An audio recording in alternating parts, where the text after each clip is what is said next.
आदेश दिलेले आहेत आणि त्याचं पालन महानगरपालिकेने करण्याचा प्रयत्न केलेला आहे। पण असं असताना तिथं सुऱ्या घेऊन येणं, पोलिसावर हात उचलणं, दंगामस्ती करणं, कॉर्पोरेशनने ज्या ताडपत्र्या वगैरे लावलेल्या आहेत त्या फाडणं, माझा हा प्रश्न आहे। मी कोणत्या समाजाच्या धर्माच्या विरोधात नाही, पण जर हीच गोष्ट मराठी बांधवांनी केली असती, हीच गोष्ट मुसलमानांनी केली असती तर किती आगडोम झाला असता। मीडियाचा असेल, सरकारचा असेल, सुऱ्या घेऊन आले, चाकू घेऊन आले, सरकारच्या मालमत्तेचं नुकसान। आता नाही झालं का? आणि मग तुम्ही एकीकडे एक न्याय, एकीकडे एक न्याय। ठीक आहे, जैन बांधवांना याच्याविषयी, प्राण्याविषयी, बाकीच्या सगळ्यांनाच प्राण्याविषयी प्रेम आहे। मुद्दा तिथल्या फिडिंगचा आहे। तो तुम्हाला करायचा तर तुमच्या घरात कबुतरांसाठी तुम्ही हे निर्माण करा, पिंजरे निर्माण करा, तिथे त्यांना जेवढं लागतं तेवढं खाद्य द्या, तुमच्या घराला जाळ्या लावायच्या आणि बाकीचे ठिकाणी जाऊन कबुतराला न्याय मागायचा, हे कोणता प्रकार आहे? म्हणून याच्यात न्यायालयाच्या आदेशाने, आणि मी तर म्हणेल ज्या लोकांनी आंदोलनं सुऱ्या चाकू घेऊन तिथं आले होते त्यांच्यावर पोलिसांनी काय रीतसर कारवाई केली? पोलीस कोणाच्या कंप्लेंटची वाट बघतात? स्वतःहून पोलीस कंप्लेंट का नाही दाखल करून घेत? बाकीचे असते कोणी मुंबईमध्ये तर पोलिसांनी स्वतःहून गुन्हे दाखल केले असते। एखाद्या मराठी माणसाने काय केलं तर पोलिसांचा दंड असतो, एखाद्या मुस्लिमांनी काही केलं तर लगेच पोलिसांचा दंड असतो। म्हणून कायदा व्यवस्था सगळ्यांना समान असली पाहिजे, एवढी माझी भूमिका आहे। बरं, आता मुंबई महापालिकेमध्ये ठाकरे बंधू एकत्र येणार असं चित्र आहे आणि महाविकास आघाडी मात्र तिथं नसेल। दोघं ठाकरे बंधूच एकत्रित येऊन मुंबई महापालिका निवडणूक लढवतील असं अजून दोघं एकत्र येतील एवढं नक्की, परंतु महाविकास आघाडी नसेल हे काही आहे अशातला काही भाग नाही। याच्याविषयी शिवसेनेतल्या जो काही वाटा आहे, जो काही शिवसेनेच्या जागा आहे, याच्यातून कोणाला दिला हा शिवसेनेचा प्रश्न आहे। आणि म्हणून असं काही याच्यात मनसे आली म्हणून महाविकास आघाडी नसेल ह्या म्हणण्यात काही तथ्य नाही। मग महाविकास आघाडीसोबत राज ठाकरे असं समीकरण असेल का? मग अजून पुढे अजून या सगळ्या गोष्टी स्थानिक, ह्या सगळ्या निवडणुका स्थानिक आहे। बऱ्याच ठिकाणी तर पक्षाचं चिन्ह सुद्धा नसतं, आमच्याकडे नसतं तसं, पण बऱ्याच बाकीच्या पक्षात आघाडी मिळून बरेच जण लढतात। त्याच्यामुळं अजून फार काही स्थानिक स्वराज्य संस्थेविषयी भविष्य वर्तविणं कोणत्याही पक्षाविषयी मला वाटतं घाईचं ठरेल। काँग्रेसचं असं एक हेही दिसतंय की जर दोन्ही बंधू एकत्र आले तर काँग्रेस बाजूला होणार असे त्यांचे नेते बोलायला सुरुवात केलेली आहे। तर खासगीत बोलतायत तर कसं, पण त्यांना मनसे नको आहे सोबत, मग या प्रसंगी काय? हे पहा, अजून घोडा मैदान फार लांब आहे। राजकारणात एवढा कालावधी डिसेंबर जानेवारीचा फार लांबचा आहे, जवळचा म्हणता नाही येणार, भले 3-4 महिने असले तरी। आणि त्याच्यात काय काय पुला करून पाणी वाहून जाईल हे अजून नक्की नाही आहे। तर कोणत्याही विषयी राजकीय भविष्य किंवा भवितव्य वर्तविणं हे चुकीचं आहे। बरं, त्या बेस्टच्या पतपेढीच्या निवडणुकीत तुमची कामगार सेना आणि त्यांची कर्मचारी सेना म्हणजे मनसे आणि शिवसेना एकत्र आले, कुठेतरी सुरुवात झाली आहे? हो, झालीच पाहिजे सुरुवात।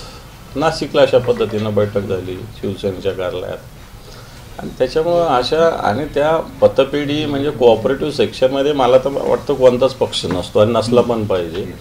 सहकार क्षेत्रामध्ये ती संस्था सुरक्षित राहणं पक्षीय राजकारणापेक्षा महत्त्वाचं असतं असं मला तरी वाटतं। आणि म्हणून अशा सहकारी संस्थेत टिकवण्यासाठी, कारण अशा संस्था आहे त्या मोडीत काढण्याचं काम भारतीय जनता पार्टी सातत्यानं करते, आणि म्हणून त्या संस्थेचं संरक्षण व्हावं, कारण ती मोठी बेस्ट कर्मचारी सेनेने कामगार सेनेने ती केलेली आहे। आणि म्हणून तिच्यासाठी मनसे आणि शिवसेने यांच्या दोन्ही कामगार संघटना एकत्र लढत आहेत। बरं, त्या भुमरेच्या जावेदच्या जमिनीबाबत आतापर्यंत कोणी 150 कोटी म्हणत होतं, कोणी 250 कोटी म्हणत होतं। एक ऑफिशियल कागदपत्र आहे आणि रेडी रेकनल दरच 250 कोटी आहे त्याचा, म्हणजे आता 100-150 कोटीपर्यंतच गोलगोल फिरणारं प्रकरण थेट शासकीय दरानुसारच 250 कोटी आणि बाजार दर तर वेगळाच। माझा मुद्दाच बेसिक तो आहे की एखाद्या माणसाने 1,00,000-2 लाख रुपये, 2 लाखाच्या वर रक्कमसुद्धा त्याला न्यायला बंदी आहे। आणि या जिल्ह्याचे खासदार असलेले, पालकमंत्री राहिलेले संदीपान भुमरे यांच्या ड्राईव्हवर 250 कोटी रेडी रेकनर असणारी जमीन त्याला गिफ्ट कोण देतं? कोणता जमाना आहे हा? इथं आज रक्षाबंधन भाऊ बहिणीचं राहिलेलं नाही, बहीण भावाची राहिली नाही, असा जमाना आहे आजचा. तुम्ही बघा कित्येक भावाकडे बहीण जात नाही, बहिणीकडे भाऊ येत नाही, या वाटण्यामुळं, या गुंठ्यामुळं, या जमिनीमुळं. आणि इथं भुमरेंच्या ड्रायव्हरला तो संभाळण्यात राहणारा त्याला हैदराबादचा निजाम गिफ्ट देतो. मला असं वाटतं तेही 250 कोटी रेडी रेकनर रेट असणार. म्हणून याच्यात काळं बेरं निश्चित आहे. हे जर दुसरं कोणी केलं असतं त्याच्या लगेच इन्क्वायऱ्या, लगेच त्याला इन्कम टॅक्स, लगेच त्याच्यावर ईडी, लगेच त्याच्यावर CBI. पण सत्ताधारी पक्षाचे खासदार अजून पोलीससुद्धा काही कारवाई करत नाही, पोलीससुद्धा काही कारवाई करत नाही. म्हणून येणाऱ्या काळामध्ये या सगळ्या विषयात निश्चित आवाज उठवावा लागेल आणि आम्ही तो आवाज उठवू. नाही, याच्यामध्ये असं आहे की हे प्रकरण पोलिसांनीच पत्र लिहिलं महसूलला की याची खरी किंमत किती आहे, त्यानंतर हे आकडा समोर आला. त्याच्या पुढची गोष्ट अशी आहे की हे जे 241 कोटीची जमीन दाखवली आणि याचा हिबानामा झाल्यामुळे 17 कोटी रुपये शासनाचं नुकसान झालं, जे शासनाला मिळाले असते खरेदी विक्री झाली असती तर. गिफ्ट दिलं तरी त्याला टॅक्स लागणार आहे. हिबानामा जरी झाला तरी त्याला मुद्रांक शुल्क लागतं. हे मुद्रांक शुल्कच माझ्या माहितीवर 37-38 कोटी आहे. आज मोठे मोठे उद्योगपती 37-38 कोटी आणू शकत नाही. भुमरेंचा ड्रायव्हर ज्याला 15,000 रुपये पगार आहे तो 37-38 कोटी मुद्रांक शुल्क आणू शकतो. याचा अर्थ भुमरे किती आणू शकतील हा पण माझ्या मनातला प्रश्न आहे सगळ्यात महत्त्वाचा. जर ड्रायव्हर 37-38 कोटीचं मुद्रांक शुल्क आणू शकतील तर भुमरे कितीचं आणू शकतील हा माझ्या मनातला प्रश्न आहे. म्हणून राज्य सरकारने किंवा जी काही यंत्रणा यांनी या सगळ्या बाबीचा गंभीरतेने विचार केला पाहिजे. तुम्ही करणार नसाल, आम्ही आता मुदत बोलतोय, पण याच्यानंतर येणाऱ्यात आम्हाला रस्त्यावर यायची वेळ लावू देऊ नका. आम्हाला कोणाच्या विरुद्ध व्यक्तिगत आंदोलन करायचं नाही. पण या प्रकरणात येणाऱ्या काळात शिवसेना आंदोलनाची भूमिका घेऊ शकते आणि घेईल. सरकारकडे तक्रार गेलेली आहे आणि सरकारने चौकशी सुरू केल्याचं बावनकुळेंनी सांगितलं. तुम्हाला वाटते प्रामाणिकपणे हे सगळं तू मारल्यासारखं कर, मी रडल्यासारखं करतो अशा चौकशा आहे सरकारच्या कोणत्याही चौकशामध्ये दम नाही. त्याच्यामुळं कारण यांनाही शिंदेची गरज आहे आणि त्याच्यामुळे मला असं वाटतं नाही या चौकशीत माझं म्हणणं आहे नियमाने कायद्याने याच्यात काम व्हावं. ही सरळ हे गिफ्ट डीड कॅन्सल केलं पाहिजे. या जमिनीचा मूळ कोण आहे? कारण याच्यात अनेक गोष्टी आहे. याच्यात जो भूमापन आहे त्यांनी याच्यात ज्या पद्धतीनं कारवाई केली ती संशयास्पद आहे. मी तर म्हणतो या सगळ्या याच्यात भुमरेंचे जे चिरंजीव आहेत त्यांच्या मोबाईलचं सगळ्यात मध्ये CDR काढला पाहिजे आणि हैदराबादचा जो माणूस आहे त्याची कनेक्टिंग हे हैदराबादला कधी गेली आणि काय व्यवहार केला याचा तपास केला पाहिजे. माझ्याकडे त्याची डिटेल माहिती पण ऑथेंटिक मी ते सांगू शकत नाही. नुसती माहिती असण्याला काही अर्थ नाही आहे. पण दादा त्या जमिनीचा मूळ मालक आता समोर आलेला आहे राजेश कोठारी नावाचा. त्यांनी सुप्रीम कोर्टात जाऊन भुमरेच्या ड्रायव्हरचा व्यवहार सगळा त्याच्यावर जैसे ते परिस्थिती स्टे आणलेला आहे. म्हणजे भुमरेच्या ड्रायव्हरने बोगस कागदपत्र देऊनच ते PR कार्ड किंवा हे केलं असं, कारण मूळचा मालक आता समोर आला. हे पहा मूळचा मालक कोठारी आणि काल्डा यांच्यात ऑलरेडी उच्च न्यायालयात वाद चालू आहे. कोठारीनं ही जमीन झांबड यांना दिली होती. सुभाष झांबड जे काँग्रेसचे आमदार होते, तुमच्या माहितीसो सांगतो. कोठारी याच्यातून बाहेर झालेला होता, त्याने झांबडच्या नावे या सगळ्या गोष्टी केल्या होत्या. आता झांबड आणि कोठारी मला असं वाटतं झांबडला काही अमाऊंट याच्यात दिलेली होती. मी झांबडांचा याच्यात रोल असं म्हणणार नाही, परंतु खरेदी करण्यासाठी मालक असल्यामुळे कोठारींना काही रक्कमसुद्धा दिली होती माझ्या माहितीप्रमाणे. आणि मग हे झंझट नको म्हणून कोठारी याच्यातून विड्रॉसुद्धा झाला होता. पण याच्यात काल्डा हे सुद्धा आहेत, अजूनही आहेत. आणि म्हणून काल्डा आणि कोठारीचा न्यायालयीन वाद चालू आहे. याच्यात सालारजंगचा कुठं संबंध येत नाही, भुमरेंचा कुठे येत नाही, भुमरेंच्या ड्रायव्हरचा कुठे येत नाही. पण इथली महसूल यंत्रणा, महसूल विभागाचे अधिकारी आणि मी सांगेल महानगरपालिकेचे सुद्धा अधिकारी, पोलीस अधिकारी यांच्या संबंधातून, यांच्या समन्वयातून आणि सत्तेच्या गैरवापरातून अशा पद्धतीनं हा व्यवहार झालेला सकृतदर्शनी दिसतो. आणि त्याच्यामुळं कोठारी काल्डा याच्यापैकी कोण असणार हे न्यायालय सिद्ध करेल, त्याच्यात आपल्याला काही जायची गरज नाही. पण सालार जंग तर मुळीच याचा मालक नाही. जो यांना भुमरेंच्या ड्रायव्हरला गिफ्ट देऊ लागला तो ते याचा मालक मुळीच नाही. ठीक आहे.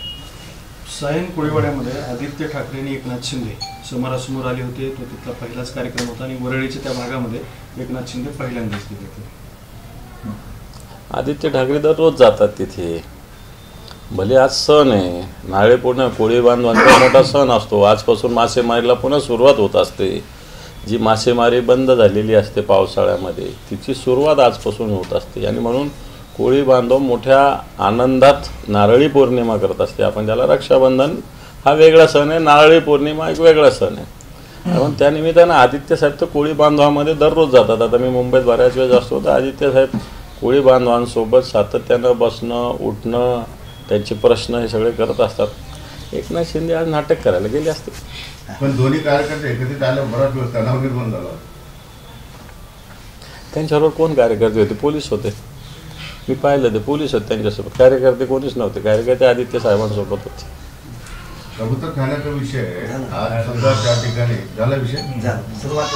पुणे जिल्ह्यात 3 महापालिका कराव्या लागणार असं पुणे जिल्ह्यामध्ये 3 महापालिका कराव्या लागणार असल्याचं वक्तव्य अजित पवारांनी केलं. खरं ना? करा ना, बारामती पण करा, चाकण करा, उरळी कांचन करा, आणखी काय काय करायचं करा. आणि स्वतःची सत्ता निर्माण करा. TDR घ्या, FSI घ्या, धंदे सुरू ठेवा, काय प्रॉब्लेम. दादा तुम्ही परवा दिवशी राज्यभर आंदोलन करणार आहात मंत्र्यांच्या विरोधात. स्थानिक तुम्ही एक वेगवेगळे देखावे त्याच्यामध्ये सादर करणार. स्थानिक खासदारांचा काही देखावा तुम्ही डोक्यात घेतलाय का? आमचं टार्गेट या राज्यातले मंत्री आहे. मग तसं घ्यायला बसले तर इतक्या लोकांचं घ्यावं लागेल. पण आम्ही 5 मंत्री टार्गेट आहे आमचं. कलंकित मंत्री आहे जे संजय शिरसाट, संजय नोटावाले, दुसरं रमी खेळणारे रमीराव ढेकळे, तिसरे डान्स बार चालवणारे योगेश डान्सबारवाले, चौथं जादूटोना करणारे आघोरी जादूवाले, आणि 5वे आपले गुलाबी महाजन. असे 5 कलंकित मंत्री तर सगळेच कलंकित आहे मेजॉरिटीनं. सगळ्यांना नाही बोलणार मी, मेजॉरिटी मंत्री. पण या 5 मंत्र्यांना ताबडतोब पाय उतार केला पाहिजे ही आमची मागणी आहे. तसं ही सगळी जी पिलावळ आहे यांची ही सगळीच खालपासून वरपर्यंत भ्रष्टाचारानं बरबटलेली आहे. त्यामुळं छोटे मियाँ तो छोटे मियाँ, बडे मियाँ सुभानाला खालपासून वरचे लोक तसेच आहे. परंतु आमचं टार्गेट या 5 मंत्र्यांच्या विरोधात आहे. दादा काही चित्रपटांना प्रमोट केलं जातं मात्र खालीद का शिवाजीला विरोध केला जातोय आणि हिंदुत्ववादी संघटनांनी हा विरोध केलाय. त्यातून हे दाखवण्याचा प्रयत्न केलाय की 2 समाजातील दुरी कुठेतरी दरी जी आहे ती दूर व्हावी. मला या पिक्चरचं काही स्टोरी माहिती नाही, स्क्रिप्ट माहिती नाही, त्यामुळे मी त्याच्यावर बोललं नाही. खालीद का शिवाजी म्हणजे एखाद्या मुस्लिम व्यक्तीचं शिवाजीविषयीचं काही प्रेम मत असू शकतं असं अंदाज एक नावावर. पण मला याच्यातलं डिटेल्स माहिती नाही त्यामुळे मी काय बोलायचं आहे. दादा पिक्चर बद्दल असं आहे की हिंदू आणि मुसलमान यांच्यातली दरी कमी होईल असा दावा पिक्चर निर्मात्यांनी केलेला आहे. समाजातली तेढ निर्माण जी झालेली ती कमी होईल. हिंदुत्ववाद्यांना या देशातल्या सरकारला आणि भारतीय जनता पार्टीला हिंदू मुस्लिम तेढ जास्तीत जास्त वाढावी असंच वाटतं. खरं तर ही कमी झाली पाहिजे. ठीक आहे, आपला राजकीय विरोध मुस्लिमांना असेल तो करत राहू, करा, काही प्रॉब्लेम नाही. परंतु बाकी समाज म्हणून, देश म्हणून, राज्य म्हणून हिंदू मुस्लिम सगळे समाज एकत्रित सगळेच, मग त्याच्यात बौद्ध असतील, जैन असतील, शीख असतील, ख्रिश्चन असतील, हे सगळे एकत्र नांदले पाहिजे. परंतु आत्ताचे जे सत्ताधारी यांना समाजात फूट पडावी असंच वाटतं. म्हणून त्यांनी एखाद्या मुस्लिमांनी शिवाजी महाराज स्वीकारलं याचं सुद्धा दुःख होतं. शिवाजी महाराज कोणाच्या बापाचे नाही, शिवाजी महाराज या समाजाचे, या देशाचे, या राष्ट्राचे आणि या जगाचे. त्या शिवाजी महाराज फक्त माझा असं नाही होऊ शकत. शिवाजी महाराज हे सगळ्यांचे, ती भूमिका, व्यापक भूमिका सगळ्यांनी घेतली पाहिजे. आणि एखादा विषय चित्रपट म्हणून स्वीकारायला काय हरकत आहे? ठीक आहे, आपल्याला नाही पटला एखादा विषय, काय प्रॉब्लेम आहे? पण चित्रपट म्हणून स्वीकारायला काय प्रॉब्लेम आहे? पण सगळ्या ठिकाणी हुकुमशाही म्हणजे पिक्चरच्या सेन्सॉर रायटरनी पण भाजपला जशी पाहिजे तशी स्क्रिप्ट लिहिली पाहिजे. दिग्दर्शकाने सुद्धा तसाच पिक्चर हे केला पाहिजे, कलाकारांनी सुद्धा तसंच वागलं पाहिजे. ही हुकुमशाही मला असं वाटतं आम्हाला मान्य नाही. शेवटचा प्रश्न तुम्हाला विचारतो. आज 9 ऑगस्ट आहे. तुम्हाला विधान परिषदेचा विरोधी पक्षनेता होऊन 3 वर्ष पूर्ण झालेली आहेत. काही दिवस तुमचे विरोधी पक्षनेते पद राहिले. पुढे काय म्हणून बघायचं आणि 3 वर्षात काय मिळवलं? हे पहा, माझ्यासारखा सामान्य शिवसैनिक, तुम्ही बघता माझं घरदार सगळं इथलं कसं, मी कुठे राहतो, एका साध्या वस्तीमध्ये राहतो म्हणजे राहणारा काय एक शिवसैनिक आहे. मी कधी इथं काम करताना असं माझ्या ध्यानीमनी कधी आलं नसेल की मी या राज्याचा विरोधी पक्षनेता असेल.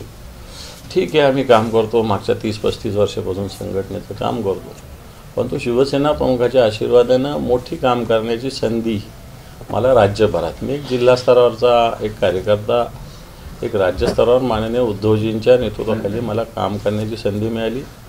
आणि मला वाटलं नव्हतं की 3 वर्षापूर्वी मी फार 3 महिन्याच्या वर विरोधी पक्षनेता राहील. मला वाटलं 4-5 महिन्याचा काळ आहे, पण तो मला तब्बल 3 वर्ष राहावं लागलं. ठीक आहे, राहत असताना मी या पदाला योग्य तो न्याय देण्याचा पूर्णपणे प्रयत्न केलेला आहे. परंतु मी एक शिवसैनिक आहे, मी एक कार्यकर्ता आहे. पद येणं आणि जाणं ही प्रोसेस, ही प्रक्रिया आहे. कोणाच्याही कपाळावर पद कधी लिहिलेलं नसतं, हे बदलत असतात. आणि म्हणून मी याला फार या विषयाला महत्त्व देत नाही असं शब्द वापर नाही, परंतु ही प्रोसेस ही मान्य केली पाहिजे आणि या प्रोसेसमधून आपण पुढं चाललं पाहिजे. तीच मानसिकता माझी. मी काय असा पदाला चिटकून राहणारा कार्यकर्ता नाही किंवा अल्प विचार करणारा कार्यकर्ता नाही, ब्रॉड विचार करणे, याच्यापेक्षा मोठी जबाबदारी येणाऱ्या काळात मिळू शकते ही संकल्पना माझ्या मनात मी ठेवतो. आणि काहीच नसलं तर मी शिवसेनेचा नेता तर आहे, संघटनेचं काम करायला मला कोणी थांबवणारा नाही. ती तर एकदम मोठी व्यापक जबाबदारी, त्यामुळे मला याविषयी काही वाटत नाही. परंतु एवढं नक्की की जी जबाबदारी मला असं वाटलं होतं 2-3 महिन्याची, ती मला 3 वर्ष सांभाळावी लागली, एवढं तर नक्की. धन्यवाद.